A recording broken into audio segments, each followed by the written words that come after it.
And the question I'm going to ask is, are women from foreign countries better wives than the ones we currently have?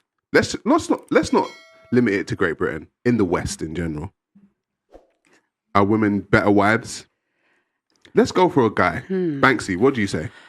Well, I've been recommending this for a long time, that men in the West, due to a myriad of reasons, should start looking elsewhere. I spoke to a gentleman in Australia about 4 years ago in regards to him. He was a pilot. He had all his house, everything paid, fully stacked. The man was rich, handsome, and generally, in that top, what you guys call the 10, 20%.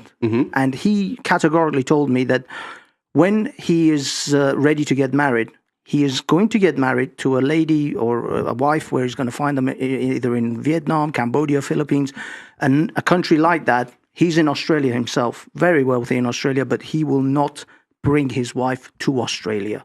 He will marry her and he will stay with her and build a life in that country, because he knows that if he brings her to Australia, ultimately the feminists in Australia will corrupt her. And thus, she'll be looking for the exit door within a few years, possibly a visa situation. So in order to counteract any of that, he will marry in his 50s, but he will keep her in that country where the laws are much more favorable in divorce courts to the men. Wow. Ooh, ladies, what do you think about that? So do you feel that he's marrying her? Do you think she's going to actually be marrying him because she loves him and desires him, or that she just truly wants to get out of the country or the poverty that she may be living in to get to Australia or to wherever you were saying that he's from? He's really wealthy, so he's then going to keep her in a little box in the country that she's trying to maybe get away from, just so that so he can control that situation. No, to me, that's not marriage. Do British women marry more for love, you think? I mean, I feel that women automatically marry from a place of feeling rather than logic. Most. Obviously, there's the difference between logic and emotion, and there are women that are more pragmatic. But I think generally women do go into it. I think women marry out of opportunity. So my question is, if so, why is the average marriage 7 to 8 years, and why is the number one reason they leave financial? If women in the West marry because of love? Because men are meant to be the provider. Yeah. If we're going back to what everyone says is the ideal, and we're meant to be virgins. It's true. But at the same time, if we're talking about the polarities of the masculine and the feminine energy, if you want your wife or your partner to be in her feminine energy, when I say provider, she could still be working, she could still be doing her thing, but in his energy being the provider, so looking after her. So then what's the female energy supposed to be? In her feminine, obviously. Yeah. So that doesn't mean virginity, but I mean... It does. It means purity. That's what. No, it doesn't. If you look at the polarities of feminine and masculine energy, within every single person in this room, there is feminine and masculine energy. That doesn't say purity. You're not any less feminine because you're not a virgin. Are you a virgin? People wouldn't say that you're not feminine. I would say I am less feminine than I was. I was more feminine when I was a virgin. Yeah, I definitely wasn't. Because every heartbreak makes you a little bit more bitter. Oh, I don't think so.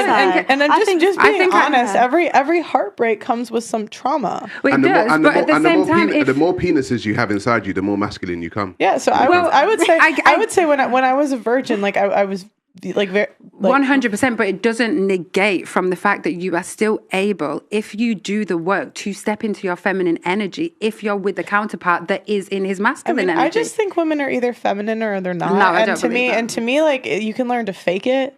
But but you can always smell it. If you do the true work on allowing yourself. When I had my son, that forced me into my feminine energy. What is because no offense, I just hear this do the work, but then there's no work. There is when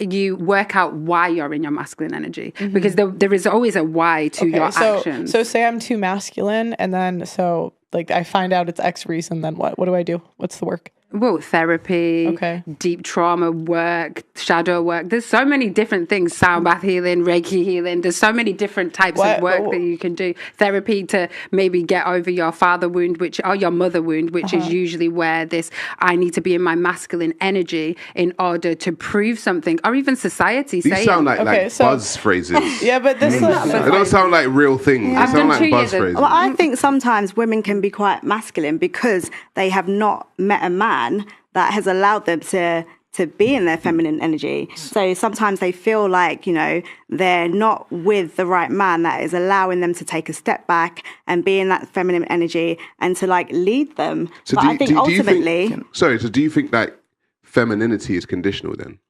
Conditional. Do you think that it depends on the condition? Just like masculinity. That you no, it's not, because I've seen many bitches out here. Let me tell you something. As a man, if I said I'll be masculine for the right woman, no. you're going to look at me and say what? You're going to be like, what? You're going to be like, what? What do you mean I'll be masculine for the right woman? But you say you'll be feminine for the right man, and you think that makes sense. Because he's a